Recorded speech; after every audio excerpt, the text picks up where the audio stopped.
Tu, cittadino ligure, piemontese, lombardo, veneto, il 4 marzo sali con noi nella nave di Grande Nord. Non farti scappare l'occasione di salire a bordo, perché questa nave ripasserà solo fra 5 anni.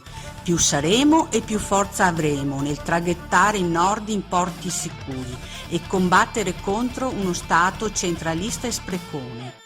Difendiamo il nostro territorio, la nostra gente, i nostri giovani, i nostri anziani, il nostro lavoro, con le stesse nostre risorse. Difendiamo il Nord. Salpa con noi e il 4 marzo vota Grande Nord.